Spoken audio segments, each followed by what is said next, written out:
Welcome to all. ഇന്ന് നമ്മൾ നോക്കാൻ പോകുന്നത് 9ാം ക്ലാസ്സിലെ സോഷ്യൽ സയൻസ് ആണ്. ഫസ്റ്റ് ചാപ്റ്റർ നമ്മൾ ഓൾറെഡി എടുത്തിട്ടുണ്ട്, ശിലായുഗത്തെ കുറിച്ചിട്ടായിരുന്നു. ഈ ചാപ്റ്റർ എന്ന് പറയുന്നത് ആശയങ്ങൾ, കൂടുതലായിട്ടും ജൈനമതം, ബുദ്ധമതം, അതുപോലെ തന്നെ തീർത്ഥങ്കരന്മാർ, ഇവരെയൊക്കെ ഉണ്ടല്ലോ, ഇവരെ ആശയങ്ങളൊക്കെ കേട്ടോ ഈ ചാപ്റ്ററിൽ പറയുന്നത്. അതുപോലെ തന്നെ നമ്മുടെ ഈ channel previous question answers, full revisions ഒക്കെ ചെയ്യുന്നുണ്ട്. നമ്മുടെ ക്ലാസ്സുകൾ ഇഷ്ടമാണെന്നുണ്ടെങ്കിൽ സപ്പോർട്ട് ചെയ്യാം കേട്ടോ. അപ്പോൾ നമുക്ക് നോക്കാം. ഇന്നത്തെ ചാപ്റ്റർ എന്ന് പറയുന്നത് ആശയങ്ങളും ആദ്യകാല രാഷ്ട്രങ്ങളും എന്നാണ്. അപ്പോൾ ആദ്യം തന്നെ നോക്കിയേ. ആദ്യം തന്നെ എന്തോ കുറച്ച് വരികൾ നൽകിയിട്ടുണ്ട് അല്ലേ. ഗൗതമ ബുദ്ധൻ്റെ ജീവിതവുമായി ബന്ധപ്പെട്ട് കുറച്ച് വരികൾ നൽകിയിട്ടുണ്ട്. സിദ്ധാർത്ഥൻ രാജ്യവീതിയിലൂടെ രഥത്തിൽ സഞ്ചരിക്കുമ്പോൾ തീർത്തും അവശനായ ഒരു വൃദ്ധനെ കണ്ടു. അല്പം കഴിഞ്ഞപ്പോൾ ഗുരുതരമായ രോഗം ബാധിച്ച് വിറയ്ക്കുന്ന ഒരു മനുഷ്യനെയും കണ്ടു. അത് കഴിഞ്ഞപ്പോൾ വെള്ളത്തുണി പുതപ്പിച്ച് ചൂടുകാട്ടിലേക്ക് വിലപിച്ചുകൊണ്ട് ആളുകൾ ചുമലിലേറ്റിക്കൊണ്ടു പോകുന്ന ഒരു ശവശരീരവും കണ്ടു. വേദനാജനകമായ ഈ കാഴ്ചകൾക്ക് ശേഷം അദ്ദേഹം തെരുവിൽ ഭിക്ഷയെടുക്കുന്ന ഒരു സന്യാസിയെ കാണുകയുണ്ടായി. ഭൗതിക ദുഃഖങ്ങളൊന്നുമില്ലാതെ ശാന്തനായും സന്തോഷത്തോടെയും കാണപ്പെട്ട ഈ സന്യാസി സിദ്ധാർത്ഥിനെ ആകർഷിച്ചു. ഇതാണ് അദ്ദേഹത്തെ ശാന്തിയും സമാധാനവും നേടാനുള്ള മാർഗം സന്യാസമാണെന്ന തീരുമാനത്തിലേക്ക് എത്തുന്നത്. അപ്പോൾ അയാൾ ഭാഷാം എന്ന് പറയുന്ന ആളെ the wonder that was India എന്ന് പറയുന്ന ഒരു ഇതിൽ എഴുതിയിട്ടുണ്ടായിരുന്നു കേട്ടോ. BCE 6ാം നൂറ്റാണ്ടിൽ ഇന്ത്യയിൽ ജീവിച്ചിരുന്ന തത്വചിന്തകരായ ഗൗതമ ബുദ്ധനെ കുറിച്ചിട്ടാണ് പറഞ്ഞത്. രാജകുമാരനായി സമ്പന്നതയിലും സുഖലോലപതയിലും ജീവിച്ചിട്ടും സന്തോഷം ലഭിക്കാതിരുന്ന സിദ്ധാർത്ഥൻ്റെ ജീവിതത്തിൽ വഴിത്തിരിവുണ്ടാക്കിയ സംഭവമാണ് ഇതിൽ വിവരിക്കുന്നത്. തൻ്റെ ചുറ്റുപാടുമുള്ള മനുഷ്യരുടെ ദുഃഖങ്ങളുടെ കാരണം അന്വേഷിച്ച് സന്യാസം സ്വീകരിച്ച സിദ്ധാർത്ഥൻ ജ്ഞാനോദയം തേടി പിൽക്കാലത്ത് ഗൗതമ ബുദ്ധൻ എന്നറിയപ്പെടും. അപ്പോൾ അദ്ദേഹം രാജാവായിരുന്നു, എന്നാലും അദ്ദേഹത്തിന് എന്തുണ്ടായിരുന്നില്ല, സമാധാനം ഉണ്ടായിരുന്നില്ല, ദുഃഖങ്ങൾ കൊണ്ട് നടന്നതായിരുന്നു അല്ലേ അദ്ദേഹത്തിൻ്റെ ജീവിതം എന്ന് പറയുന്നത്. അപ്പോൾ സന്യാസമാണ് ഇതിനേക്കാൾ, നമുക്ക് അങ്ങനെ സന്തോഷത്തോടു കൂടി ജീവിക്കണം എന്നുണ്ടെങ്കിൽ സന്യാസമാണ് നല്ലതെന്നൊരു ആശയം ആർക്കും വന്നു, ഈ സിദ്ധാർത്ഥന് വന്നു. അങ്ങനെ അദ്ദേഹം എന്തായി മാറി, ഗൗതമ ബുദ്ധൻ എന്ന പേരിൽ പിന്നീട് ബുദ്ധമതം സ്വീകരിച്ചിട്ട് ആയി മാറാൻ കേട്ടോ. BCE 6ാം നൂറ്റാണ്ട് ലോക ചരിത്രത്തിലെ ശ്രദ്ധേയമായ കാലഘട്ടമായിരുന്നു. ഇന്ത്യയിൽ വർദ്ധമാന മഹാവീരൻ ഗൗതമ ബുദ്ധൻ, ഇറാനിൽ സരതുഷ്ട, ചൈനയിൽ കൺഫ്യൂഷ്യസ്, ഗ്രീസിൽ ഹെറാക്ലിറ്റസ് തുടങ്ങിയവർ പുതിയ ആശയങ്ങൾ പ്രചരിപ്പിച്ച കാലമായിരുന്നത്. അതായത് നമുക്കറിയാലേ, മഹാവീരൻ എന്ന് പറയുന്നത് ജൈനമതത്തിൻ്റെ, അതുപോലെ തന്നെ ഗൗതമ ബുദ്ധൻ ബുദ്ധമതത്തിൻ്റെ, പിന്നെ ഇറാനിലാണെന്നുണ്ടെങ്കിൽ ആരാണ്, സരതുഷ്ട, ചൈനയിലാണെങ്കിൽ കൺഫ്യൂഷ്യസ്, ഗ്രീസിൽ ഹെറാക്ലിറ്റസ് തുടങ്ങിയവരൊക്കെ പുതിയ ആശയങ്ങൾ കൊണ്ടുവന്ന കാലമായിരുന്നു BCE 6ാം നൂറ്റാണ്ട് എന്ന് പറയുന്നത്. ലോകത്തിലാകമാനം സാമ്പത്തിക രാഷ്ട്രീയ രംഗങ്ങളിലും മാറ്റങ്ങൾ പ്രത്യക്ഷപ്പെട്ട ഈ കാലഘട്ടത്തിൽ പുതിയ രാഷ്ട്ര സംവിധാനങ്ങളും നിലവിൽ വന്നു. അത്തരം മാറ്റങ്ങളെ കുറിച്ചിട്ടാണ് ഈ അധ്യായത്തിൽ ചർച്ച ചെയ്യുന്നത്. അപ്പോൾ ഗംഗാതടത്തിലെ ആശയ വിപ്ലവം എന്ന് നൽകിയിട്ടുണ്ട് അല്ലേ. BCE 6ാം നൂറ്റാണ്ടിലാണ് ഇന്ത്യയിൽ പുതിയ ആശയങ്ങൾ രൂപം കൊണ്ടത്. പ്രധാനമായിട്ട് എവിടെയായിരുന്നു, ഗംഗാതടത്തിലായിരുന്നു. അപ്പോൾ ഗംഗാതടത്തിലാണ് കൂടുതലായിട്ട് BCE 6ാം നൂറ്റാണ്ട് എന്ന് പറയുന്നതാണ് കൂടുതലും ആശയങ്ങൾ വന്ന ഒരു കാലഘട്ടം എന്ന് പറയുന്നത്. അപ്പോൾ എവിടെ നിന്നായിരുന്നു, ഗംഗാതടത്തിലായിരുന്നു കേട്ടോ. അത് കൂടുതലായിട്ടും ആശയങ്ങൾ ഉരുത്തിരിഞ്ഞു വന്നത് ഗംഗാതടത്തിലായിരുന്നു. നവീന ആശയങ്ങളുടെ വളർച്ചയിൽ ഗംഗാതടത്തിലെ ഭൗതിക സാഹചര്യങ്ങൾ പ്രധാന പങ്കുവഹിച്ചു. അപ്പോൾ നവീന ആശയങ്ങളുടെ വളർച്ചയിൽ ഗംഗാതടത്തിലെ ഭൗതിക സാഹചര്യങ്ങൾ എന്ന് പറയുന്നത് പ്രധാന പങ്കുവഹിച്ചു. എന്തൊക്കെ ഘടകങ്ങളായിരുന്നു ഈ ഭൗതിക സാഹചര്യങ്ങൾ എന്ന് പറയുന്നത്? ഇരുമ്പ് ഉപകരണങ്ങളുടെ വ്യാപകമായ ഉപയോഗം, കാർഷികോൽപാദന വർധനവ്, കച്ചവടം, നഗരങ്ങൾ എന്നിവയുടെ വളർച്ച. എന്തൊക്കെയായിരുന്നു? ഇരുമ്പ് ഉപകരണങ്ങളുടെ വ്യാപക ഉപയോഗം, കാർഷികോൽപാദന വർധനവ്, കച്ചവടം, നഗരങ്ങൾ എന്നിവയുടെ വളർച്ച എന്നിവയൊക്കെ കാരണമാണ് എന്ത് സംഭവിക്കുന്നത്, ഗംഗാതടത്തിൽ പുതിയ ആശയങ്ങൾ വരുന്നതിന് എന്തൊക്കെ സാഹചര്യങ്ങളാണ് ഉണ്ടായിരുന്നതെന്ന് നോക്കിയേ. ഭൗതിക സാഹചര്യങ്ങൾ ഏതൊക്കെയായിരുന്നു? ഇരുമ്പ് ഉപകരണങ്ങൾ കൂടുതലായിട്ട് ഉപയോഗിച്ചു. അതുപോലെ തന്നെ കൃഷി നന്നായിട്ടുണ്ടായിരുന്നു അല്ലേ. അതുപോലെ തന്നെ കച്ചവടം, നഗരങ്ങളും എന്നിവയുടെയൊക്കെ വളർച്ച കൂടുതലായിരുന്നു. BCE 6ാം നൂറ്റാണ്ടോടെ കൃഷിയെയും കന്നുകാലികളെയും ആശ്രയിച്ചുള്ള ഒരു സാമൂഹിക സാമ്പത്തിക വ്യവസ്ഥ ഗംഗാതടത്തിൽ ഉയർന്നു വന്നു. കൃഷിയെയും കന്നുകാലികളെയും ആശ്രയിച്ചുള്ള ഒരു സാമ്പത്തിക വ്യവസ്ഥ ഗംഗാതടത്തിൽ ഉയർന്നു വന്നു. ഇത് യാഗങ്ങൾക്കും മൃഗബലിക്കും പ്രാമുഖ്യം നൽകിയിരുന്ന വേദകാല ആചാരവുമായി പൊരുത്തപ്പെടുന്നതായിരുന്നില്ല. അപ്പം എന്താ പറയുന്നത്, അന്ന് ആ ഒരു ടൈമിൽ യാഗങ്ങൾ നടത്തിയിരുന്നു. അതുപോലെ തന്നെ മൃഗബലിയൊക്കെ നടന്നിട്ടുണ്ടായിരുന്നു. അപ്പോൾ അതൊന്നും ഇതുമായിട്ട് ഒരു ബന്ധം ഉണ്ടായിരുന്നില്ല, അതായത് ഇതുമായിട്ട് ഒരു പൊരുത്തം ഉണ്ടായിരുന്നില്ല. യാഗങ്ങളുടെ ഭാഗമായിട്ട് കന്നുകാലികളെ വ്യാപകമായിട്ട് ബലി കൊടുക്കുന്നത് അവയെ ആശ്രയിച്ചുള്ള കൃഷിയെ പ്രതികൂലമായി ബാധിച്ചു. അപ്പോൾ ഇങ്ങനെ ഇവിടെ നമ്മൾ പറഞ്ഞില്ലേ, കൃഷിയും കന്നുകാലി വളർത്തലൊക്കെയായിരുന്നു അവിടുത്തെ മെയിനായിട്ടുള്ള ഉപജീവന മാർഗം എന്ന് പറയുന്നത്. പക്ഷേ ഈ യാഗങ്ങളൊക്കെ നടത്തുമ്പോൾ എന്ത് സംഭവിക്കും? ഈ കന്നുകാലികളെ ബലി കൊടുക്കും. അപ്പോൾ എന്ത് സംഭവിക്കും? ഇവർക്ക് അതിനുള്ള ഇത് കിട്ടില്ല അല്ലേ? കൃഷിയൊക്കെ നന്നായിട്ട് പ്രതികൂലമായിട്ട് ബാധിച്ചു. വേദകാല ആചാരങ്ങൾക്കെതിരെ ചിന്തിക്കുവാൻ ഇത് പ്രേരണയായി. അങ്ങനെയാണ് എന്ത് സംഭവിക്കുന്നത്? ഈ ചിന്തകളൊക്കെ വരാനായിട്ട് തുടങ്ങിയത്. വേദകാല ആചാരങ്ങൾക്കെതിരെ ചിന്തിക്കുവാനായിട്ട് ഇത് പ്രേരണയായി. അപ്പോൾ നോക്കിയാൽ ആ സമയത്തുള്ള ഇരുമ്പ് ഉപകരണങ്ങൾ നൽകിയിട്ടുണ്ട് കേട്ടോ. നോക്കിയേ, ഇതൊക്കെ ഇരുമ്പ് ഉപകരണങ്ങളാണ് നൽകിയിരിക്കുന്നത്. വ്യാപാര പുരോഗതിയിലൂടെ മെച്ചപ്പെട്ട ഭൗതിക സാഹചര്യം കൈവന്ന വൈശ്യർ അതിനിണങ്ങുന്ന തരത്തിലുള്ള ഉയർന്ന സാമൂഹിക സ്ഥാനം ആഗ്രഹിച്ചിരുന്നു. അപ്പോൾ വ്യാപാര പുരോഗതിയിലൂടെ മെച്ചപ്പെട്ട ഭൗതിക സാഹചര്യം ആർക്കാണ് കൈവന്നത്? വൈശ്യർ എന്ന് പറയുന്ന വിഭാഗത്തിനാണ്. അപ്പോൾ അതിനിണങ്ങുന്ന തരത്തിലുള്ള സാമൂഹിക സ്ഥാനം അവർ ആഗ്രഹിച്ചിരുന്നു.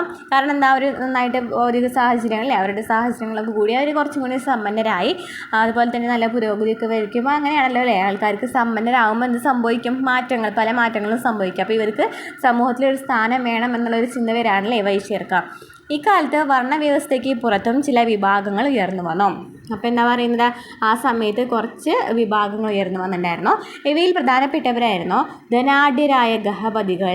കച്ചവടം തൊഴിലാക്കിയവർ ഭൂമി കൈവശം വെച്ചിരുന്നു. ഈ ഗഹപതികൾ എന്ന് പറയുന്ന ആൾക്കാർ എന്ത് സംഭവിക്കുകയാണ്? ഭൂമിയിലെ കച്ചവടം എന്ന പേരിലാണ്, പക്ഷെ എന്താണ്? ഭൂമി കുറേ കൈവശം വെച്ചിരുന്നു. ഇത്തരത്തിൽ സാമ്പത്തികമായിട്ട് ഉയർന്ന ശ്രേണിയിൽ നിന്നിരുന്ന ഇവർ മെച്ചപ്പെട്ട സാമൂഹിക സ്ഥാനം നേടി. ഈ സാമൂഹിക പശ്ചാത്തലത്തിലാണ് പുതിയ ആശയധാരകൾ ഉയർന്നു വന്നത്.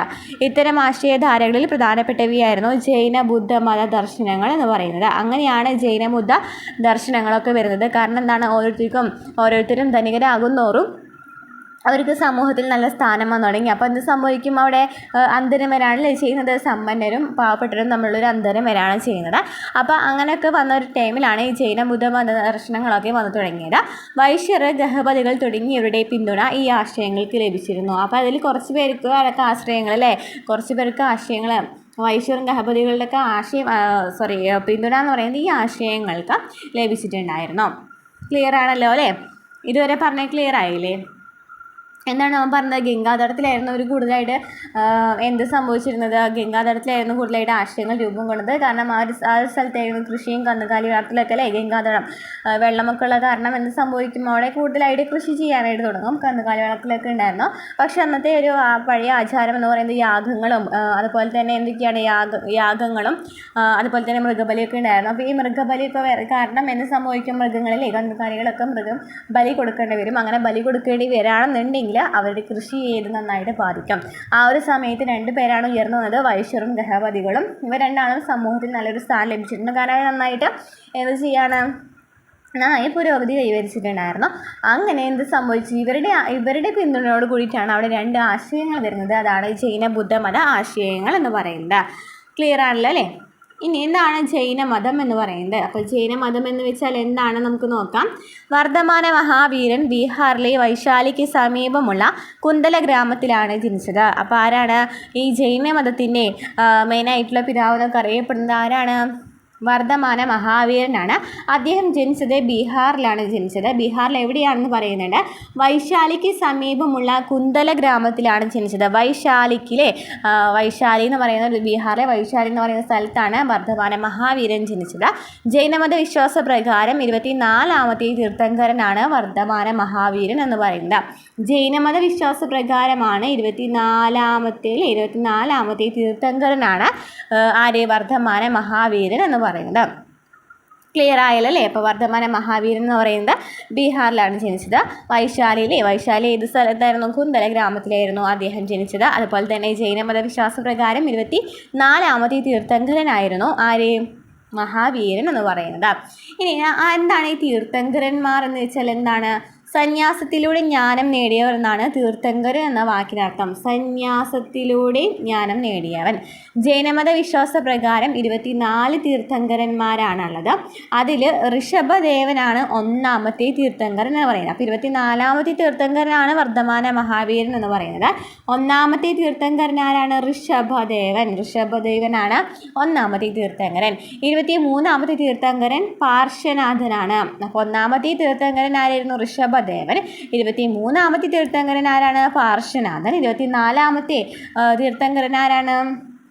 വർദ്ധമാന മഹാവീരൻ. വർദ്ധമാന മഹാവീരൻ 24ാമത്തെ തീർത്ഥങ്കരനാണ്, അവസാനത്തെയാണ് കേട്ടോ. പാർശ്വനാഥൻ്റെ ആശയങ്ങളോട് തൻ്റെ തത്വങ്ങൾ കൂട്ടിച്ചേർത്താണ് മഹാവീരൻ ജൈനമത ആശയങ്ങൾ പ്രചരിപ്പിച്ചത്. അപ്പോൾ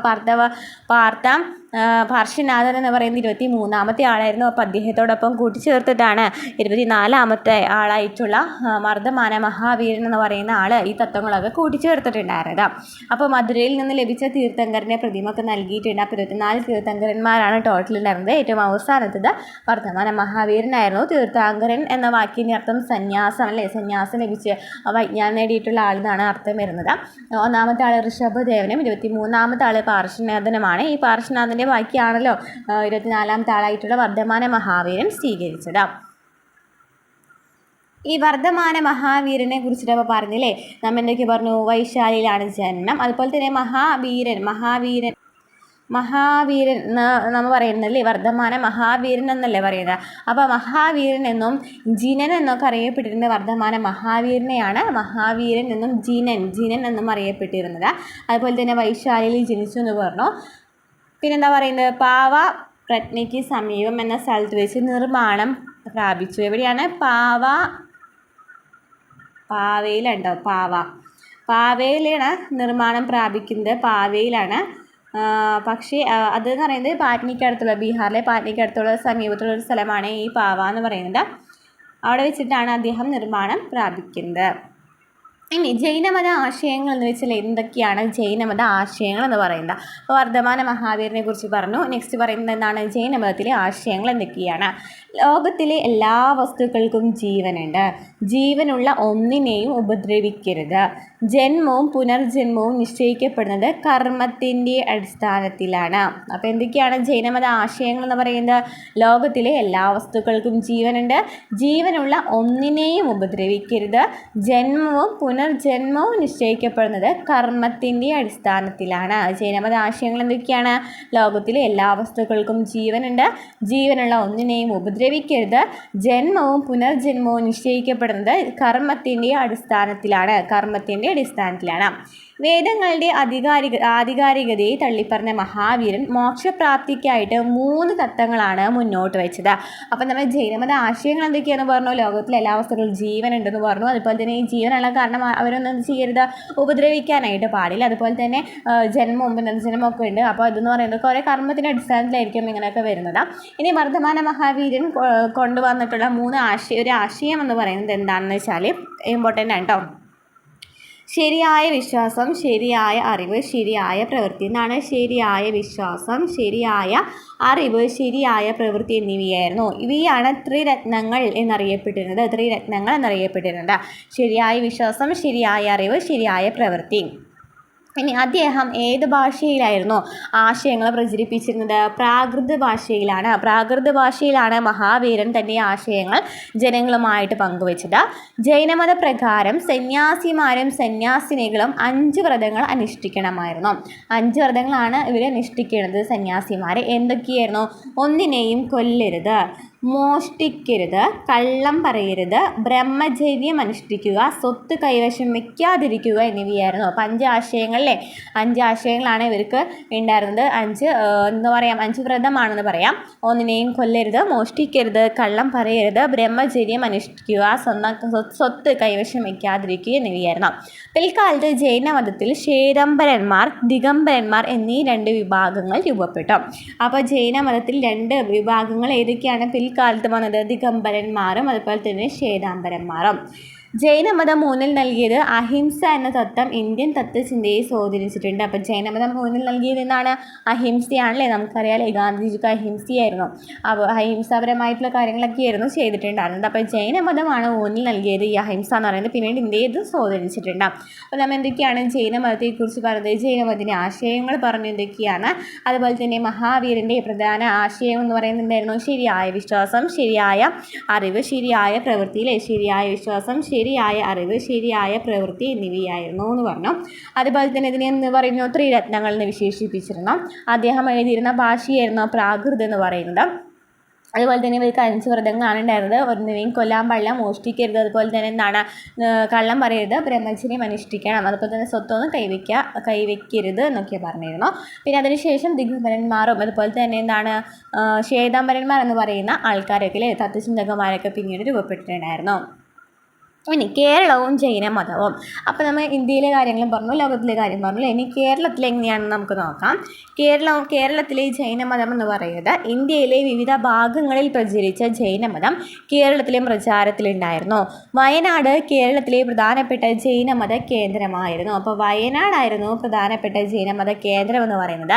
അതിൻ്റെ ശേഷിപ്പ് ഇപ്പോഴും അവിടെ നിലനിൽക്കുന്നുണ്ട് കേട്ടോ. ജൈനമത ശേഷിപ്പുകളായ ക്ഷേത്രങ്ങൾ ഇപ്പോഴും ഇവിടെ നിലനിൽക്കുന്നുണ്ട്. നോക്കിയേ, വയനാട്ടിലെ ജൈനമത ക്ഷേത്രം നൽകിയിട്ടുണ്ട്. അപ്പോൾ കേരളത്തിൽ വയനാട്ടിലായിരുന്നു അല്ലേ ജൈനമതത്തിൻ്റെ കുറിച്ചിട്ടൊക്കെ ഉണ്ടായിരുന്നത്, ജൈനമതമൊക്കെ ഉണ്ടായിരുന്നത്. അപ്പോൾ അതിന് ശേഷിപ്പുകൾ ഇപ്പോഴും നോക്കുകയാണെന്നുണ്ടെങ്കിൽ നമുക്ക് കാണാനായിട്ട് പറ്റും. ഇത്രയൊക്കെയാണ് എന്തിനെ കുറിച്ച് പറയാനുള്ളത്, ജൈനമതത്തെക്കുറിച്ച് പറയാനുള്ളത്. വർദ്ധമാന മഹാവീരനെ കുറിച്ചും പറയാനുള്ളത്. ദുഃഖങ്ങളുടെ കാരണം തേടിയ ഗൗതമ ബുദ്ധൻ ഗൗതമ ബുദ്ധനെ കുറിച്ചിട്ടാണ് ഇനി പറയാൻ പോകുന്നത്. ദിക്കനികായിൽ ശ്രീബുദ്ധൻ്റെ ദൈർഘ്യമേറിയ പ്രഭാഷണങ്ങളിൽ 31ാമത്തെ സൂക്തത്തിൽ ബുദ്ധമതത്തിൽ പുതുതായി ചേർന്ന യുവാവിനോട് ശ്രീബുദ്ധൻ പറയുന്നത് ഇപ്രകാരമാണ്. അപ്പോൾ അദ്ദേഹം എന്താണ് അവിടുത്തെ ആശയം എന്ന് പറയുന്നതാണ് ഒരാളോട് പറയാനല്ലേ, പുതുതായിട്ട് ചേർന്ന് വന്ന ആളോട്. കുടുംബജീവിതത്തിൽ പുരുഷനും സ്ത്രീയും പരസ്പര ആദരവോടെ ജീവിക്കേണ്ടതും രണ്ടുപേരും തങ്ങളുടേതായ ചുമതലകൾ കൃത്യമായി നിർവഹിക്കേണ്ടതുമുണ്ട്. ഇതുകൂടാതെ തൊഴിലുടമകൾ തങ്ങളുടെ സേവകരോടും തൊഴിലാളികളോടും മര്യാദയോടെ പെരുമാറണം. അവരുടെ ശാരീരിക ക്ഷമതയിലും കൂടുതൽ ഭാരമുള്ള ജോലികൾ അവരെ കൊണ്ട് ചെയ്യിക്കരുത്. അവർക്ക് ആവശ്യമായ ആഹാരവും ന്യായമായ കൂലിയും നൽകണം. ശാരീരിക മാനസിക ആവശ്യതകളിൽ അവരെ സംരക്ഷിക്കണം. തൊഴിലാളികളാവട്ടെ അവരുടെ ന്യായമായ വേതനത്തിൽ തൃപ്തിയായിട്ട് നന്നായിട്ട് ജോലി ചെയ്യണം. തങ്ങളുടെ തൊഴിലുടമയുടെ അന്തസ്സ് നിലനിർത്തണം. അപ്പോൾ എന്തൊക്കെയാണ് ഇവിടെ പറയുന്നത്, ഒരു കുടുംബജീവിതം നോക്കുകയാണെന്നുണ്ടെങ്കിൽ സ്ത്രീയും പുരുഷനും പരസ്പരം ആദരത്തോടു കൂടി ജീവിക്കണം അല്ലേ, ആദരപരമായിട്ട് ജീവിക്കണം. അതുപോലെ തന്നെ തൊഴിലുടമകളാണെന്നുണ്ടെങ്കിലും സ്വന്തം കുടുംബത്തെ അംഗങ്ങളെ പോലെ തന്നെ എന്താണ് തൊഴിലാളികളോടും സേവകരോടൊക്കെ മര്യാദയോടെ പെരുമാറണം. അവരെ ശിക്ഷിക്കാനൊന്നും പാടില്ല. അവർക്ക് അത്യാവശ്യം റെസ്റ്റൊക്കെ കൊടുക്കണം അല്ലേ, വിശ്രമം കൊടുക്കണം. അതുപോലെ തന്നെ അധികം കഠിനാധ്വാന ശേഷിയുള്ള പണികളൊന്നും ചെയ്യിക്കാനായിട്ട് പാടില്ല.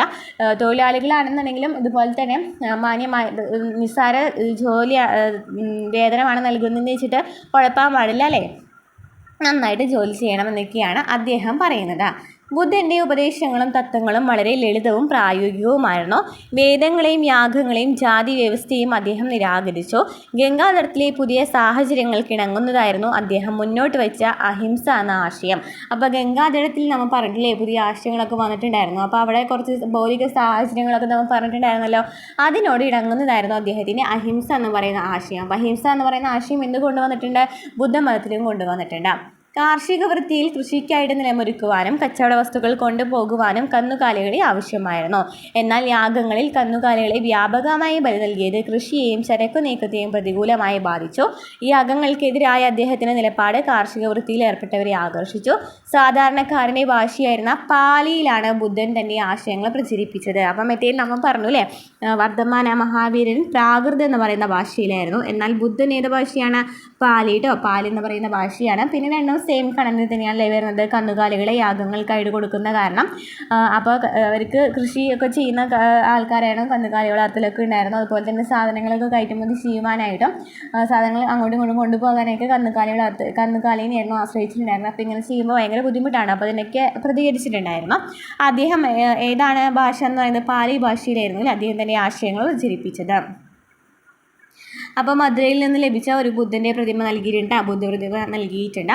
അപ്പോൾ നമുക്ക് ഗൗതമ ബുദ്ധനെ കുറിച്ച് പറയാലോ. നമ്മൾ എന്തൊക്കെയാണ് പറയാനുള്ളത്, വർദ്ധമാന മഹാവീരനെ കുറിച്ച് നമ്മൾ പറഞ്ഞു. അതുപോലെ തന്നെ ഗൗതമ ബുദ്ധനെ കുറിച്ച് പറയുകയാണെന്നുണ്ടെങ്കിൽ സിദ്ധാർത്ഥൻ എന്നാണ് യഥാർത്ഥ പേര്. നമ്മൾ തുടക്കത്തിൽ തന്നെ പറഞ്ഞില്ലേ, സിദ്ധാർത്ഥൻ എന്ന് പറയുന്ന രാജകുമാരനായിരുന്നു. പിന്നീട് അദ്ദേഹം ബുദ്ധമതം സ്വീകരിച്ചിട്ട് എന്തായി, ഗൗതമ ബുദ്ധൻ എന്ന പേരിലായി ഇതുവരെയാണ് ചെയ്തത്. നേപ്പാളിലെ കപിലവസ്തുവിലുള്ള ലുംബിനിയിലാണ് ജനിച്ചത്. അപ്പോൾ അദ്ദേഹം ജനിക്കുന്നത് എവിടെയാണ്, നേപ്പാളിലാണ് കേട്ടോ. നേപ്പാളിൽ എവിടെയാണ്, കപിലവസ്തുവിലുള്ള ലുംബിനി നേപ്പാൾ കേട്ടോ. അദ്ദേഹത്തിൻ്റെ ജന്മസ്ഥലം എന്ന് പറയുന്നത് ലുംബിനി നേപ്പാളാണ്. ലുംബിനി നേപ്പാൾ ബീഹാറിലെ ബുദ്ധഗയയിൽ വെച്ചിട്ടാണ് ബോധോദയം നേടുന്നത്. പക്ഷെ അദ്ദേഹം ബോധോദയം നടന്നത് ചോദിക്കുകയാണെന്നുണ്ടെങ്കിൽ എവിടെയാണ്, ബീഹാറിൽ വന്നിട്ടാണ് അല്ലേ. വർദ്ധമാന മഹാവീരൻ ജനിച്ചത് ബീഹാറിലായിരുന്നല്ലോ. അവിടെ വന്നതിന് ശേഷമാണ് അദ്ദേഹം എന്ത് ചെയ്യുന്നത്, ബുദ്ധമതത്തിൽ ബോധോദയം ലഭിക്കുന്നത്. സാരനാഥിൽ വെച്ചിട്ടാണ് ആദ്യമായിട്ട് പ്രഭാഷണം നടത്തിയത്. സാരനാഥിൽ വെച്ചിട്ടാണല്ലേ ആദ്യമായിട്ട് എന്ത് നടത്തിയത്, പ്രഭാഷണം നടത്തിയത്. അപ്പോൾ ഈ സാരനാഥ് എന്ന് പറയുന്ന ഒരു സ്ഥലം അല്ലെങ്കിൽ അവിടുത്തെ ഒരു അശോക സ്തംഭമൊക്കെ ഇമ്പോർട്ടൻ്റ് ആണല്ലോ അല്ലേ. നമുക്കറിയാമല്ലോ അശോക സ്തംഭം എടുത്തിട്ടുള്ളത് ഈ സാരനാഥിലുള്ള അശോക സ്തംഭത്തിൽ നിന്നാണ് നമ്മളുടെ എന്തെടുത്തിട്ടുള്ള എംബ്ലം എടുത്തിട്ടുള്ളത് നമുക്കറിയാം അല്ലേ. ഓക്കെ, കുശിനഗരം വെച്ച് നിർവ്വാണം പ്രാപിക്കുന്നത് കുശിനഗരമാണ് കേട്ടോ. കുശിനാര എന്നൊക്കെ പറയാം. അപ്പോൾ അത് കുശിനാരയിൽ വെച്ചിട്ടാണ് അദ്ദേഹം നിർവ്വാണം പ്രാപിക്കുന്നത്. അപ്പോൾ അദ്ദേഹം മരിക്കുന്നതെന്നാണ് ഉദ്ദേശിച്ചത്.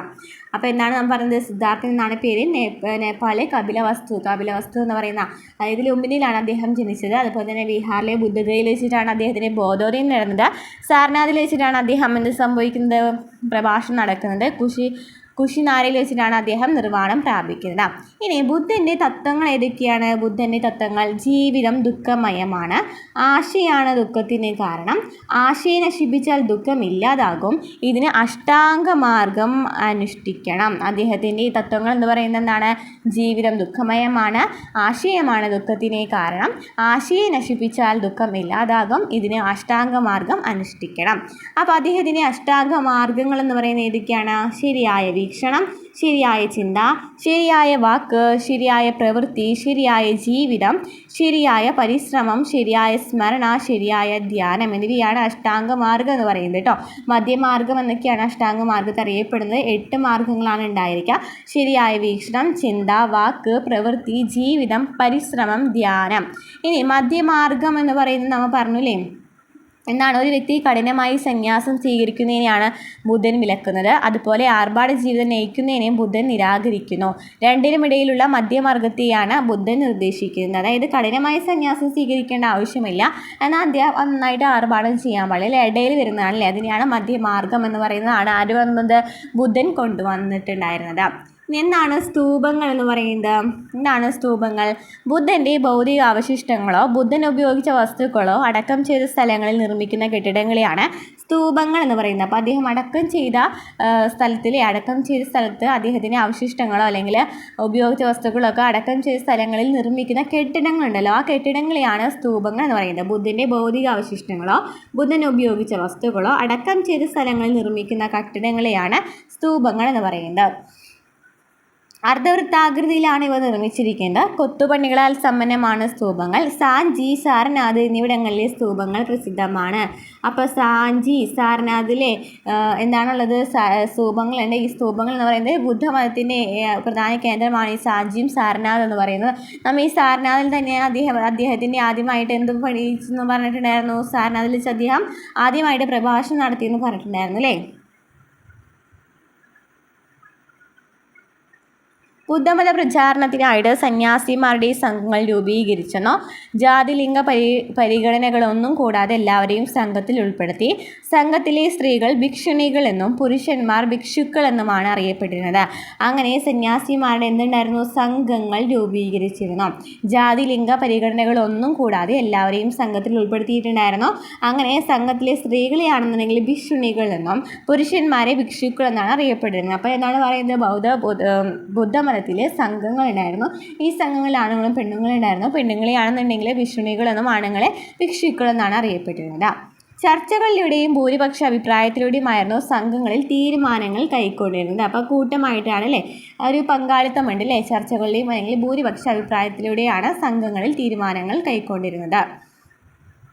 നദികൾ ഒഴുകി സമുദ്രത്തിലെത്തുന്നതോടെ ഒന്നാവുകയും അവിടെ പേരുകൾ നഷ്ടമാവുകയും ചെയ്യുന്നത് പോലെ ഒരാൾ ബുദ്ധസന്യാസി സംഘത്തിൽ അംഗമാകുന്നതോടെ അയാളുടെ ജാതിയും പദവിയും കുടുംബവും മറക്കുന്നെന്നാണ് സന്യാസി സംഘത്തെപ്പറ്റി ബുദ്ധൻ പറഞ്ഞത്. എന്താണ് സന്യാസി സംഘത്തെ പറ്റിയിട്ട് ബുദ്ധൻ പറഞ്ഞത്?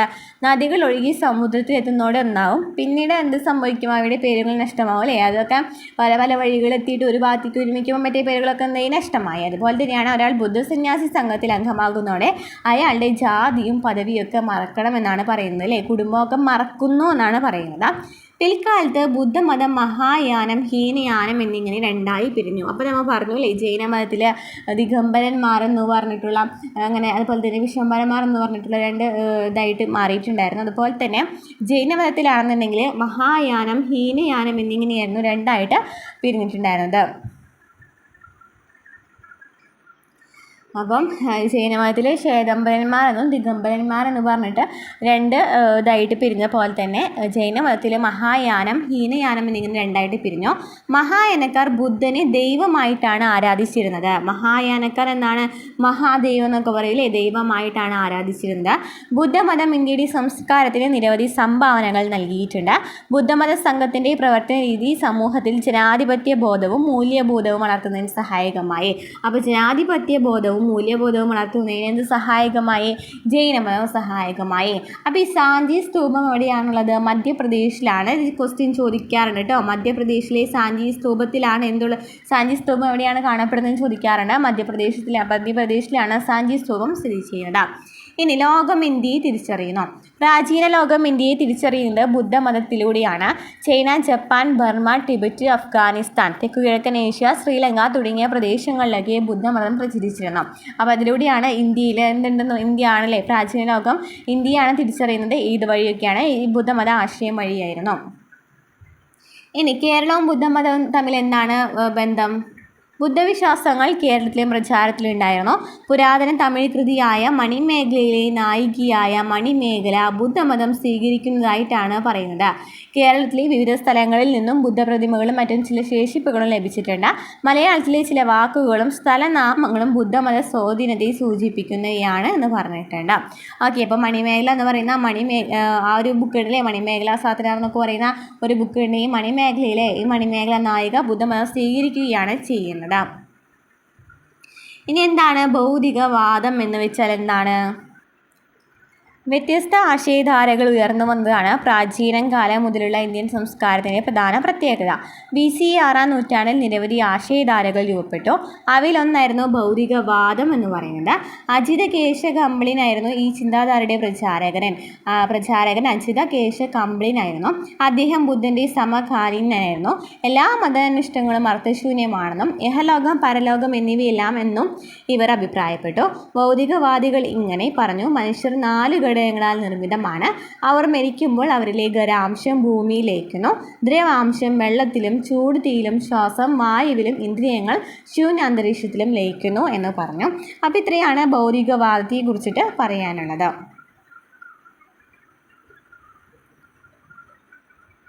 നെക്സ്റ്റ് എന്താണ് മഹാജനപദങ്ങൾ എന്നാണ്.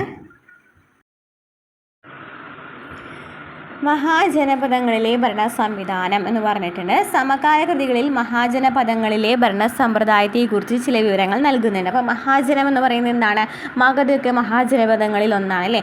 അപ്പോൾ എന്താണ് പറയുന്നത്? അക്കാലത്ത് കാര്യക്ഷമമായ നികുതി പിരിവ് സമ്പ്രദായവും സ്ഥിര സൈന്യവും നിലവിൽ വന്നു.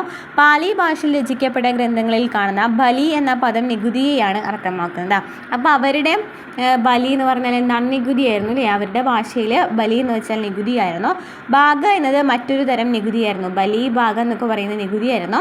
ധാന്യങ്ങൾ, കന്നുകാലികൾ എന്നിവയായിരുന്നു മുഖ്യമായിട്ടും നികുതിയായിട്ട് നൽകിയിരുന്നത്. അപ്പോൾ നികുതി എന്ന് പറയുന്നത് പണമായിട്ടൊന്നല്ല അല്ലേ, ധാന്യങ്ങളും കന്നുകാലികളൊക്കെ ആയിട്ടായിരുന്നു നൽകിയിട്ടുണ്ടായിരുന്നത്. വനങ്ങളിൽ താമസിച്ചിരുന്നവർ വനവിഭവങ്ങൾ നികുതിയായിട്ട് നൽകിയപ്പോൾ കരകൗശല തൊഴിലാളികൾ നിശ്ചിത ദിവസം രാജാവിനായിട്ട് ജോലി ചെയ്തിരുന്നു. അപ്പോൾ എന്താണ് ഇവിടെ പറഞ്ഞത്? മഹാജനപദം എന്ന് പറയുന്ന ഒരു സംഭവം ഫേമസ് ആണ്. ഈ മഹാജനപദങ്ങളിൽ നികുതി എന്ന് പറയുന്നതാണ് എന്തൊക്കെ ബലി ഭാഗം എന്നൊക്കെ പറയുന്നത് പാലി ഭാഷയിലാണ് ഇത് വരുന്നത്. അതുപോലെ തന്നെ ഈ നികുതി എന്ന് പറയുന്നത് അങ്ങനെ നികുതി പണമായിട്ടൊന്നും നൽകേണ്ട ആവശ്യം ഉണ്ടായിരുന്നില്ല. ഒന്നില്ല എന്നുണ്ടെങ്കിൽ എന്തായിരുന്നു, കന്നുകാലികളായിട്ടോ ധാന്യങ്ങളൊക്കെ ആയിട്ട് നൽകാം. അതുപോലെ തന്നെ കൃഷി ചെയ്യുന്ന കരകൗശല തൊഴിലാളികളാണെന്നുണ്ടെങ്കിൽ രാജാവിനെ സേവിച്ചാൽ മതി, അത് നികുതി തന്നെയാണ്. അതുപോലെ തന്നെ വനങ്ങളിൽ ജീവിക്കുന്നവരാണെന്നുണ്ടെങ്കിൽ വനവിഭവങ്ങൾ നൽകിയാൽ മതിയായിരുന്നു. ഭരണനിർവഹണത്തിനായിട്ട് ധാരാളം ഉദ്യോഗസ്ഥരുണ്ടായിരുന്നു. ശതപഥ ബ്രാഹ്മണ എന്ന കൃതിയിൽ രാജാവിനെ സഹായിച്ചിരുന്ന സേനാനി, പുരോഹിതൻ, ഗ്രാമണി എന്നിവരെ പരാമർശിക്കുന്നുണ്ട്. മഹാജനപദങ്ങൾക്ക് കോട്ടകളും തലസ്ഥാന നഗരികളും ഉണ്ടായിരുന്നു. മഹാജനപദങ്ങൾക്ക് എന്തൊക്കെ ഉണ്ടായിരുന്നു? കോട്ടകളുണ്ടായിരുന്നു, തലസ്ഥാന നഗരികളും ഉണ്ടായിരുന്നു. അപ്പോൾ മഹാജനപദങ്ങളിൽ ഒന്നാണെന്ന് ഞാൻ പറഞ്ഞില്ലേ മഗധ എന്ന് പറയുന്നത്. അപ്പോൾ മഗധയുടെ വളർച്ചയാണ് നൽകിയിട്ടുള്ളത്. 16 മഹാജനപദങ്ങൾ തമ്മിൽ അധികാരത്തിന് വേണ്ടി നിരന്തരം യുദ്ധങ്ങൾ ഏർപ്പെട്ടിരുന്നു. 16 മഹാജനപദങ്ങളാണുള്ളത്. ഇവർ തമ്മിൽ എപ്പോഴും യുദ്ധങ്ങൾ ഏർപ്പെട്ടിരുന്നു. ഇതിൽ അന്തിമമായി വിജയിച്ചത് മഗധയായിരുന്നു. അങ്ങനെ അവസാനം ജയിച്ചത് ആരായിരുന്നു? മഗധയായിരുന്നു. നല്ല മഴ ലഭിക്കുന്ന ഉൽപാദനക്ഷമതയുള്ള പ്രദേശമായിരുന്നു മഗധ. കൂടാതെ ധാരാളം ഇരുമ്പയിര് നിക്ഷേപവും ഉണ്ടായിരുന്നു. അതിനാൽ ഉപകരണങ്ങൾക്കും ആയുധങ്ങൾക്കും ആവശ്യമായ ഇരുമ്പ് അവിടെ തന്നെ ലഭ്യമായി. അക്കാലത്തെ യുദ്ധങ്ങളിൽ ആനകൾ പ്രധാന ഘടകമായിരുന്നു. മഗധയിലെ വനങ്ങളിൽ ആനകൾ യഥേഷ്ടമുണ്ടായിരുന്നു. ഇത് മഗധയുടെ യുദ്ധവിജയം ഉറപ്പാക്കി. ഗംഗയും അതിൻ്റെ പോഷക നദികളും ചരക്ക് ഗതാഗത സൗകര്യങ്ങൾ ഉറപ്പുവരുത്തുകയും ചെയ്തു. ബിംബിസാരൻ അതുപോലെ തന്നെ അജാതശത്രു തുടങ്ങിയവരായിരുന്നു ഇവിടെ ഉണ്ടായിരുന്ന പ്രധാന ഭരണാധികാരികൾ എന്ന് പറയുന്നത്. അപ്പോൾ മഗധയെ കുറിച്ച് നമ്മൾ എന്താണ് പറഞ്ഞത്? മഗധ എന്ന് പറയുന്ന സ്ഥലത്ത് ഏറ്റവും കൂടുതൽ മഴ ഉണ്ടായിരുന്ന സ്ഥലമായിരുന്നു. അതുപോലെ തന്നെ ഇരുമ്പ് നിക്ഷേപങ്ങളൊക്കെ ഉള്ള കാരണം ഇരുമ്പിനെ വെച്ച് നമുക്ക് കുറേ ഉപകരണങ്ങൾ ഉണ്ടാക്കാം അല്ലേ? കത്തി പോലത്തെ പല സംഭവങ്ങൾ ഉണ്ടാക്കാനായിട്ട് പറ്റും. അങ്ങനെ യുദ്ധങ്ങളിലൊക്കെ നമുക്ക് ഇരുമ്പ് നന്നായിട്ട് ഇവിടെ ഉണ്ടായിരുന്ന കാരണം ആ ഒരു മഗധയ്ക്ക് കുറച്ചും പ്രതികൂലമായിട്ടില്ല അനുകൂലമായിട്ട് വന്നൊരു സംഭവമായിരുന്നു. അതുപോലെ തന്നെ അവിടെ ആനകൾ ഉണ്ടായിരുന്നു. അപ്പോൾ ആനകൾ ഉണ്ടായിരുന്ന കാരണം എന്ത് സംഭവിച്ചു? യുദ്ധങ്ങളിൽ ആനകളെ പ്രധാന ഘടകമായിരുന്നു. ഈ ആനകൾ എന്ന് പറയുന്നത് കൂടുതലും മഗധയിൽ ഉണ്ടായിരുന്നു വനങ്ങളിൽ. അപ്പോൾ ഇതൊക്കെ ഇവർക്ക് കൂടുതലായിട്ട് അനുകൂലമായില്ലേ. അതുപോലെ തന്നെ പോഷക നദികളിലൊക്കെ ഗതാഗത സൗകര്യങ്ങൾ ഉറപ്പ് വരുത്തിയിട്ടുണ്ടായിരുന്നു. അവിടുത്തെ മെയിനായിട്ടുള്ള ആൾക്കാരായിരുന്നു ബിംബിസാരനും അജാതശത്രുവും. അവർ പ്രധാന രാജാക്കന്മാർ നൽകിയിട്ടുണ്ട്. ഹര്യങ്ക രാജവംശത്തിലാണെങ്കിൽ ബിംബിസാരനും അജാതശത്രുവാണ്. ശിശുനാഗ രാജവംശത്തിൽ ശിശുനാഗനും നന്ദരാജ രാജവംശത്തിൽ മഹാപത്മനന്ദനുമാണ്. ഇനി മഗധയിൽ നിന്നും എങ്ങനെയാണ് മാതൃരാജ്യത്തിലേക്ക് വരുന്നതെന്ന് നോക്കാം. മഗധയിൽ നിന്നും മാതൃരാജ്യത്തിലേക്ക്. അപ്പോൾ മഗധയിൽ വിവിധ രാജവംശങ്ങൾ ഭരണം നടത്തിയിരുന്നു. അവയിൽ നന്ദവംശത്തിലെ അവസാനത്തെ ഭരണാധികാരിയായിരുന്ന ധനനന്ദനെ പരാജയപ്പെടുത്തുക BCE 321 ചന്ദ്രഗുപ്ത മൗര്യൻ മൗര്യരാജ്യം സ്ഥാപിച്ചു. അപ്പോൾ എന്താ പറയുന്നത്? മഗധയിൽ നിന്നും മൗര്യരാജ്യത്തിലേക്ക് എന്നുണ്ടോ? അപ്പോൾ മഗധയിൽ നിന്ന് എങ്ങനെയാണ് മൗര്യരാജ്യത്തിലേക്ക് വരുന്നതെന്നാണ് പറയുന്നത്. അവിടുത്തെ ഫേമസ് ആയിട്ടുള്ള ആളാണ് അല്ലേ ചന്ദ്രഗുപ്ത മൗര്യനെ കുറിച്ചിട്ടൊക്കെ അറിയാവുന്നതാണല്ലോ അല്ലേ. BCE 321 ചന്ദ്രഗുപ്ത മൗര്യൻ മൗര്യരാജ്യം സ്ഥാപിക്കുന്നത്. ഇത് മനോഹരമായ വലിയ നഗരമാണ്. ഈ നഗരത്തെപ്പറ്റി വലിയൊരു മതിലുണ്ട്. ഇതിന് 64 പ്രവേശന കവാടങ്ങളും ധാരാളം ഗോപുരങ്ങളുമുണ്ട്. 2-3 നിലകളുള്ള വീടുകൾ നിർമ്മിച്ചിരിക്കുന്ന മരവും ചെളിക്കട്ടകളും ഉപയോഗിച്ചിട്ടാണ്. രാജാവിൻ്റെ കൊട്ടാരവും മരം കൊണ്ട് നിർമ്മിച്ചതാണ്. അപ്പം മൗര്യരാജ്യത്തിൻ്റെ തലസ്ഥാനമായിട്ടുള്ള പാടലീപുത്രം നഗരത്തെക്കുറിച്ചിട്ടാണ് ഇവിടെ പറഞ്ഞിരിക്കുന്നത് കേട്ടോ. പാടലീപുത്രത്തെക്കുറിച്ച് എന്താ പറഞ്ഞിരിക്കുന്നത്? ഒരു വലിയൊരു നഗരമാണ്. അതുപോലെ തന്നെ അവിടെ വലിയ മതിലും പ്രവേശന കവാടങ്ങളും ഗോപുരങ്ങളൊക്കെ ഉണ്ട്. അതുപോലെ തന്നെ ചെളിക്കട്ടകൾ കൊണ്ടും മരവും ഒക്കെ ഉപയോഗിച്ചിട്ടാണ് വീടുകൾ നിർമ്മിച്ചിരിക്കുന്നത്. രാജാവിൻ്റെ കൊട്ടാരവും എന്താണ്? മരം കൊണ്ട് നിർമ്മിച്ചതാണ്. മാതൃരാജ്യത്തിൻ്റെ തലസ്ഥാനമായ പാടലീപുത്രം ഇന്ന് എന്താണ് അറിയപ്പെടുന്നത്? പാറ്റ്ന എന്നാണല്ലേ അറിയപ്പെടുന്നത്. ഈ പാടലീപുത്രം എന്ന് പറയുന്നതാണ് മൗര്യരാജ്യത്തിൻ്റെ തലസ്ഥാനം. ചോദിക്കാം, മൗര്യരാജ്യത്തിൻ്റെ തലസ്ഥാനം എന്ന് പറയുന്നത് പാടലീപുത്രമാണ്. ഇന്ന് എന്താണ്? പാറ്റ്ന എന്നാണ് അറിയപ്പെടുന്നത്. മെഗസ്തനീസ് എന്ന ഗ്രീക്ക് രാജപ്രതിനിധിയുടെ വിവരണമാണ് മുകളിൽ നൽകിയിരിക്കുന്നത്. കൗടില്യൻ എഴുതിയ അർത്ഥശാസ്ത്രം. അപ്പോൾ കൗടില്യൻ്റെ അർത്ഥശാസ്ത്രം എന്ന് ചോദിക്കാം അല്ലേ. കൗടില്യൻ്റെ ഏതാണ്? അർത്ഥശാസ്ത്രമാണ്. അശോക ചക്രവർത്തിയുടെ ലിഖിതങ്ങൾ, അക്കാലത്ത് പ്രചാരത്തിലുണ്ടായിരുന്ന നാണയങ്ങൾ തുടങ്ങിയവ മൗര്യരാജ്യത്തിൻ്റെ ചരിത്ര പഠനത്തിന് സഹായിക്കുന്നു. അപ്പോൾ ലിഖിതങ്ങൾ, നാണയങ്ങൾ, അതുപോലെ തന്നെ എന്തൊക്കെയാണ് പറയുന്നത്? മൗര്യരാജ്യത്തിൻ്റെ ചരിത്രത്തിൽ സഹായിക്കുന്നവയാണ് കൗടില്യൻ്റെ അർത്ഥശാസ്ത്രം ഒക്കെ. ഇതിൻ്റെ അർത്ഥശാസ്ത്രവും സപ്താംഗ സിദ്ധാന്തവും പറയുന്നുണ്ട്. മൗര്യരാജ്യത്തെക്കുറിച്ച് വിവരങ്ങൾ നൽകുന്ന പ്രധാന ചരിത്രരേഖ കൂടിയാണ് കൗടില്യൻ രചിച്ച അർത്ഥശാസ്ത്രം. മൈസൂരിലെ പുരാവസ്തു ഗ്രന്ഥശാല വിഭാഗത്തിൽ തലവനായിരുന്ന R ശ്യാമശാസ്ത്രിക്ക് തഞ്ചാവൂരിലെ ഒരു പണ്ഡിതനിൽ നിന്നാണ് അർത്ഥശാസ്ത്രത്തിൻ്റെ കയ്യെഴുത്തു പ്രതി ലഭിച്ചത്. 1907 ശ്യാമശാസ്ത്രി ഇത് പ്രസിദ്ധീകരിച്ചു. 15 അധ്യായങ്ങളാണ് ഈ കൃതിക്കുള്ളത്. 7 ഘടകങ്ങളിൽ അഥവാ സപ്താംഗങ്ങളിൽ ഊന്നിയാണ് ഒരു രാജ്യം നിലനിൽക്കുന്നതെന്ന് അർത്ഥശാസ്ത്രത്തിൽ പ്രതിപാദിക്കുന്നുണ്ട് അല്ലേ. 7 ഘടകങ്ങളിലാണ് അല്ലെങ്കിൽ സപ്താംഗങ്ങളിലാണ് ഈ ഒരു രാജ്യം നിലനിൽക്കുന്നതെന്ന് പറയുന്നുണ്ട്. അതായത് സ്വാമി രാജാവ് ഉണ്ടാവും, അമാത്യർ മന്ത്രിമാർ, ജനപദം ഭൂമേഖലയും ജനങ്ങളും, ദുർഗം കോട്ടകെട്ടി സംരക്ഷിച്ച സ്ഥലം, കോശം ഖജനാവ്, ദണ്ഡ നീതിന്യായം, മിത്രം സൗഹൃദ രാജ്യങ്ങൾ എന്നിവയൊക്കെയാണ് ഒരു രാജ്യത്തിലുണ്ടായിരിക്കുന്ന 7 ഘടകങ്ങൾ എന്ന് പറയുന്നത്. രാജാവ്, മന്ത്രിമാർ, ഭൂമേഖലയും ജനങ്ങളും, കോട്ടകെട്ടി സംരക്ഷിച്ച സ്ഥലം, ഖജനാവ്, നീതിന്യായം, സൗഹൃദ രാജ്യങ്ങൾ. അതിനൊക്കെ വില വേർഡ്സും പറയുന്നുണ്ട് കേട്ടോ അവിടെ. മാതൃരാജ്യത്തിലെ ഏറ്റവും പ്രധാന ഭരണാധികാരി ആരായിരുന്നു? അശോക ചക്രവർത്തിയായിരുന്നു. അപ്പോൾ അശോക സ്തംഭമൊക്കെ ഓർമ്മ വന്നല്ലോ അല്ലേ. മൗര്യരാജ്യത്തിലെ ഏറ്റവും പ്രധാന ഭരണാധികാരി ആരാണ്? അശോക ചക്രവർത്തിയായിരുന്നു. അദ്ദേഹം കലിംഗം എന്ന് പറയുന്ന ഇന്നത്തെ ഒഡീഷയിലെ ഒഡീഷ എന്ന് പറയുന്നതാണ് അന്ന് കലിംഗമായിട്ട് അറിയപ്പെട്ടിരുന്നത് ആക്രമിച്ച് കീഴടക്കിയതാണ് മൗര്യ രാജ്യം വിശാലമായത്. അപ്പോൾ ഈ കലിംഗം കിട്ടിയതോട് കൂടിയിട്ടാണ് ഈ മൗര്യ രാജ്യം ഒന്നുകൂടി വിശാലമായിട്ട് മാറിയത്.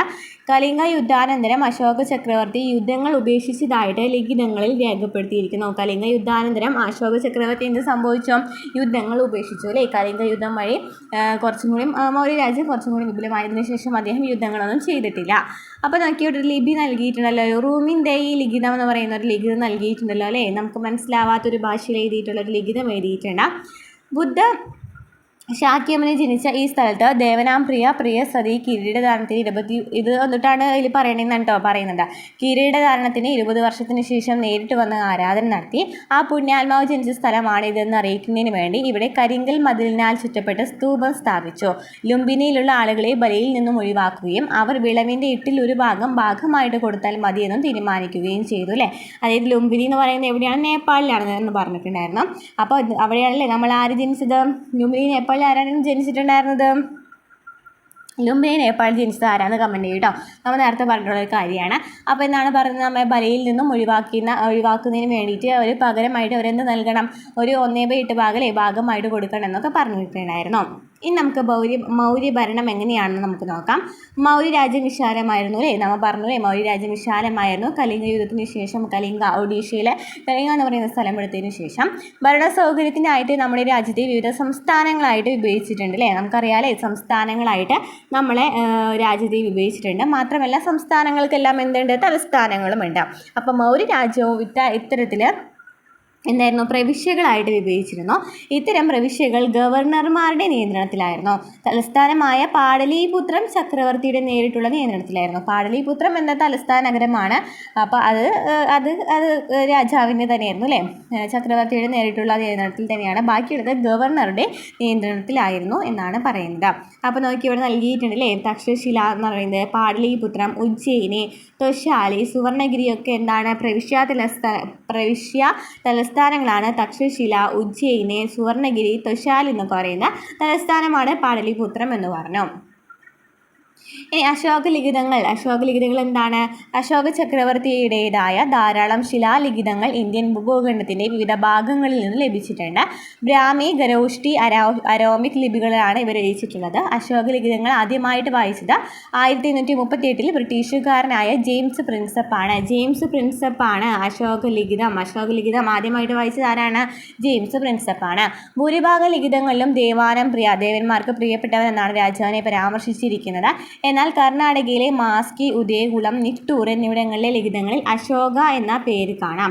ആധുനിക ഇന്ത്യയിൽ ഉപയോഗിക്കുന്ന ഭൂരിഭാഗം ലിഖിത ഭാഷകളും ബ്രാഹ്മി ലിപിയിൽ നിന്ന് രൂപപ്പെട്ടതാണ്. നോക്കിയാൽ ബ്രാഹ്മി ലിപി നൽകിയിട്ടുണ്ട് അല്ലേ. ബ്രാഹ്മി ലിപിയിൽ നിന്നാണ് കൂടുതലും ലിഖിത ഭാഷകളൊക്കെ ഉപയോഗിക്കുന്നത്. പിന്നെ ഹിന്ദി, ബംഗാളി, മലയാളം, തമിഴ് എന്ന് പറയുന്ന ഭാഷകളെ കുറിച്ച് നൽകിയിട്ടുണ്ട്. മൗര്യന്മാരുടെ സൈന്യത്തിന് 5 വിഭാഗങ്ങളാണ് ഉണ്ടായിരുന്നത്. മൗര്യന്മാരുടെ സൈന്യത്തിന് എത്ര വിഭാഗങ്ങളുണ്ടായിരുന്നു? 5 വിഭാഗങ്ങളാണ് ഉണ്ടായിരുന്നത്. കാലാൾപ്പട, കുതിരപ്പട, തേര്, ഗജസേന, നാവികസേന എന്നിവയായിരുന്നു അവ. സൈനിക ഭരണത്തിൻ്റെ ചുമതല 30 അംഗങ്ങളുള്ള സമിതിയാണ് നിർവഹിച്ചിരുന്നത്. അപ്പോൾ എത്രയാണ് പറയുന്നത്? 5 വിഭാഗങ്ങളുണ്ടായിരുന്നു. കാലാൾപ്പട, കുതിരപ്പട, തേര്, ഗജസേന, നാവികസേന എന്നിവയായിരുന്നു. അതിൽ 30 അംഗങ്ങളുള്ളായിരുന്നു ചുമതല ഉണ്ടായിരുന്നത്. തൻ്റെ പ്രജകൾക്കിടയിൽ സഹവർത്തിത്വവും സമാധാനവും നിലനിർത്തുവാൻ അശോക ചക്രവർത്തി പ്രചരിപ്പിച്ച ആശയങ്ങളെയാണ് അശോകധർമ്മ എന്നറിയപ്പെടുന്നത്. അശോകധർമ്മ എന്ന് വെച്ചതാണ് അശോകൻ്റെ ശാസനങ്ങളിൽ നിന്ന് എടുത്തിട്ടുള്ളതാണ്. തൻ്റെ പ്രജകൾക്കിടയിൽ സഹവർത്തിത്വവും സമാധാനവും നിലനിർത്തുവാൻ വേണ്ടിയിട്ട് കൊണ്ടുവന്നിട്ടുള്ളതായിരുന്നു. അദ്ദേഹത്തിൻ്റെ പ്രധാന ആശയങ്ങൾ ഏതൊക്കെയാണ്? മറ്റു മതവിശ്വാസികളോട് സഹിഷ്ണുത കാണിക്കുക, മുതിർന്നവരെയും ഗുരുക്കന്മാരെയും ബഹുമാനിക്കുക, അടിമകളോടും രോഗികളോടും ദയ കാണിക്കുക. മറ്റു മതവിശ്വാസികളോട് സഹിഷ്ണുത കാണിക്കുക, മുതിർന്നവരെയും ഗുരുക്കന്മാരെയും ബഹുമാനിക്കുക, അടിമകളോടും രോഗികളോടും ദയ കാണിക്കുക. വിശാലമായ രാജ്യത്തിൻ്റെ കാര്യക്ഷമമായ ഭരണത്തിനും വിവിധ സാമൂഹിക വിഭാഗങ്ങളെ യോജിപ്പിച്ച് നിർത്തുന്നതിനും വേണ്ടിയുള്ള നയമായിരുന്നു അശോകധർമ്മയെന്ന് പ്രമുഖ ചരിത്രകാരിയായ റോമില ദാബർ അഭിപ്രായപ്പെടുന്നത്. ഒരു ചരിത്രകാരിയായിരുന്നു റോമില ദാബർ. അദ്ദേഹം പറയുന്നുണ്ട് അല്ലേ, വിശാലമായ രാജ്യത്തിൻ്റെ കാര്യക്ഷമമായ ഭരണത്തിനും വിവിധ സാമൂഹിക വിഭാഗങ്ങളെ യോജിപ്പിച്ച് നിർത്തുന്നതിനൊക്കെ വേണ്ടിയിട്ടുള്ളൊരു നയമാണ് അശോകധർമ്മ എന്ന് പറയുന്നത്. ഇനി ഇവിടെ എങ്ങനെയാണ് കച്ചവടങ്ങളൊക്കെ എങ്ങനെയാണ് നടന്നിരുന്നത്? കച്ചവടത്തിൻ്റെ വളർച്ചയുണ്ടോ പറയുന്നത്. അപ്പോൾ ഇത്ര കാലം വരെ നമ്മൾ പറഞ്ഞില്ലേ, ഓരോ രാജ്യത്തെ കുറിച്ചിട്ടൊക്കെ പറഞ്ഞിട്ടുണ്ടായിരുന്നു. ഇന്ത്യയിലെ പ്രചാരത്തിലുണ്ടായിരുന്ന ആദ്യകാല നാണയങ്ങളാണ് ചിത്രത്തിൽ കാണുന്നത്. എന്നൊക്കെ ആദ്യകാലത്തെ നാണയങ്ങളാണ് ഈ ചിത്രത്തിൽ കാണുന്നത്. ഇവ മുദ്രാങ്കിത നാണയങ്ങൾ എന്നാണ് അറിയപ്പെട്ടിരുന്നത്. വെള്ളിയിലും ചെമ്പിലുമാണ് ഇവ നിർമ്മിച്ചിരിക്കുന്നത്. കച്ചവടത്തിനായിട്ട് അപ്പം നാണയങ്ങൾ ഉപയോഗിച്ചിരുന്നതിന് തെളിവായിരുന്നു ഈ നാണയങ്ങളൊക്കെ കേട്ടോ. അപ്പോൾ വെള്ളിയിലും ചെമ്പിലൊക്കെ ആയിരുന്നു ഉപയോഗിച്ചിട്ടുണ്ടായിരുന്നത്. കര വഴിയും കടൽ വഴിയും നദികൾ വഴിയും സാധനങ്ങൾ കൊണ്ടുപോകുമായിരുന്നു. ധാന്യങ്ങൾ, തുണിത്തരങ്ങൾ, ലോഹം തുടങ്ങിയവയായിരുന്നു പ്രധാന കച്ചവട വസ്തുക്കൾ. അക്കാലത്ത് ഈ പുസ്തകത്തിൽ പരാമർശിക്കുന്ന സേത്ത്, സാത്തവാഹകർ എന്നീ പദങ്ങളൊക്കെ കച്ചവടക്കാരെയാണ് സൂചിപ്പിക്കുന്നത്. അക്കാലത്ത് സേത്തും സേത്തവാഹകർ എന്നൊക്കെ പറയുന്നത് ആരെയായിരുന്നു? കച്ചവടക്കാരെയായിരുന്നു സൂചിപ്പിച്ചിട്ടുണ്ടായിരുന്നത്. ഇന്ത്യൻ ഉപഭൂഖണ്ഡത്തിൽ മഹാജനപദങ്ങൾ രൂപം കൊണ്ട പശ്ചാത്തലവും അത് പിന്നീട് മൗര്യ രാജ്യമായി പരിണമിച്ച കാര്യങ്ങളുമാണ് നമ്മൾ ഇത്ര നേരം വരെ ചർച്ച ചെയ്തത്. അതേ കാലത്ത് സമാനമായ രാഷ്ട്രീയ മാറ്റങ്ങൾക്ക് സാക്ഷ്യം വഹിച്ച മറ്റൊരു മേഖല തെക്ക് കിഴക്കൻ യൂറോപ്പിലെ ഗ്രീസ് ആയിരുന്നു. അപ്പോൾ ഗ്രീസിൽ എന്തൊക്കെയാണ് നടന്നതെന്ന് ചെറിയൊരു ഇതിൽ പറയേണ്ടത് ചെയ്യുന്നത് എന്നാണ് ഗ്രീസിലുണ്ടായിരുന്നതെന്ന്. നമ്മൾ ഇത്ര നേരം വരെ എല്ലാ കാര്യങ്ങളും പറഞ്ഞപ്പോൾ അതിനെ കുറിച്ചിട്ട് ഇനി ഗ്രീസിൽ എങ്ങനെയാണ് നടന്നതെന്ന് നോക്കാം.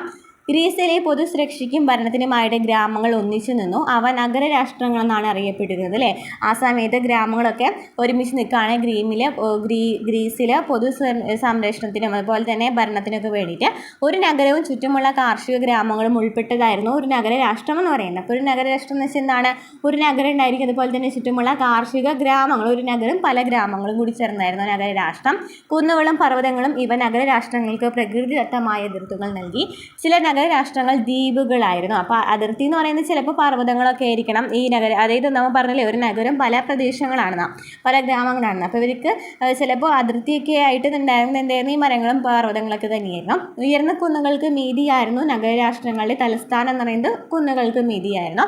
ഏതൻസ്, സ്പാർട്ട, കൊറിന്ത്, തീബ്സ് എന്നിവയായിരുന്നു ഗ്രീസിലെ പ്രധാന നഗരരാഷ്ട്രങ്ങൾ. Athens, Sparta, Corinth, Thebes.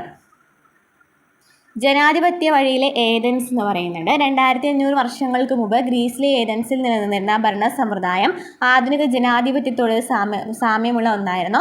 ഇത് മറ്റു നഗരരാഷ്ട്രങ്ങളെ ഭരണരീതിയിൽ നിന്നും വ്യത്യസ്തമായിരുന്നു. അടിമകളല്ലാത്ത 30 വയസ്സുള്ള എല്ലാ പുരുഷന്മാരെയും പൗരന്മാരായിട്ട് കണക്കാക്കിയിരുന്നു. ഈ പൗരന്മാർ ഉൾപ്പെട്ട ഒരു സമിതിയായിരുന്നു പ്രധാന കാര്യങ്ങളിൽ തീരുമാനം കൈക്കൊണ്ടിരുന്നത്. ഇതിനായി വർഷത്തിൽ 4 തവണ ഇവർ യോഗം ചേർന്നിരുന്നു. സ്ത്രീകൾ, കരകൗശല തൊഴിലാളികൾ, കച്ചവടക്കാരായി പ്രവർത്തിച്ചിരുന്ന വിദേശികൾ തുടങ്ങിയവരെ പൗരരായിട്ട് കണക്കാക്കിയിരുന്നില്ല.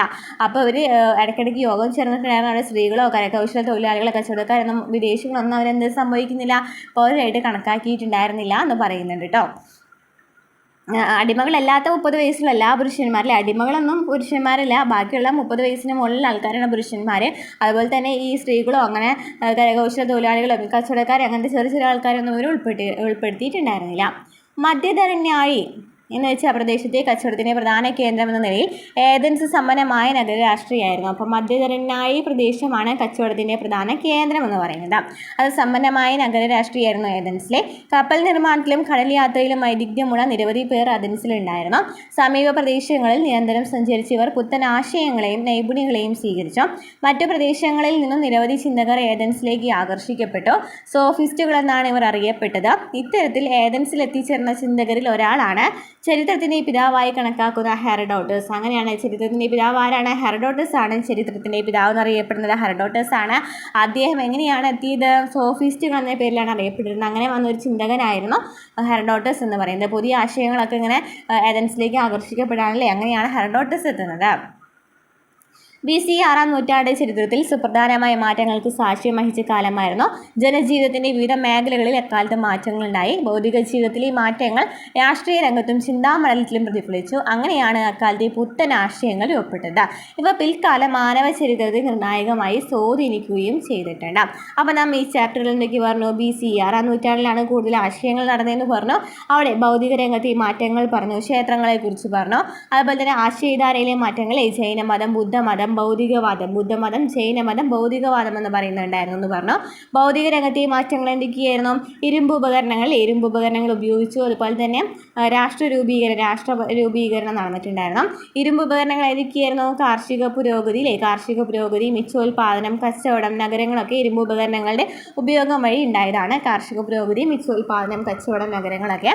രാഷ്ട്ര രൂപീകരണം ഏതൊക്കെയായിരുന്നു? ജനപദങ്ങൾ പറഞ്ഞു. അതിൽ ഏതാണ് ജനപദങ്ങൾ ഇമ്പോർട്ടൻ്റ് ആണ്. ഈ മഹാജനപദങ്ങളിൽ 16 മഹാജനപദങ്ങൾ ഇമ്പോർട്ടൻ്റ് ആണ്. മഗധ, പിന്നെ മൗര്യ രാജ്യത്തെക്കുറിച്ച് പറഞ്ഞു. ചന്ദ്രഗുപ്ത മൗര്യനായിരുന്നു, അശോകനൊക്കെ ഈ സാമ്രാജ്യത്തിലെ ആളായിരുന്നു. അതുപോലെ തന്നെ ഗ്രീസിലെ നഗരരാഷ്ട്രം പറഞ്ഞു, അലക്സാണ്ടറുടെ സാമ്രാജ്യം. ഇത്രയൊക്കെയാണ് ഈ ചാപ്റ്ററിൽ പറയാനുള്ളത് കേട്ടോ. അപ്പം നമ്മുടെ ക്ലാസ്സുകൾ ഇഷ്ടമാണെന്നുണ്ടെങ്കിൽ സപ്പോർട്ട് ചെയ്യാൻ നമുക്ക് അടുത്ത ക്ലാസ്സുമായിട്ട് വീണ്ടും കാണാം. ഇത്രയൊക്കെയാണ് ഈ ചാപ്റ്ററിൽ പറയുന്നത്. ഇനി അടുത്ത ചാപ്റ്റർ എന്ന് പറയുന്നത് എന്താണ്? ഭൂമിദാനവും ഇന്ത്യൻ സമൂഹവും എന്നാണ് കേട്ടോ. അപ്പോൾ നമുക്ക് അടുത്ത ക്ലാസ്സുമായിട്ട് വീണ്ടും കാണാം.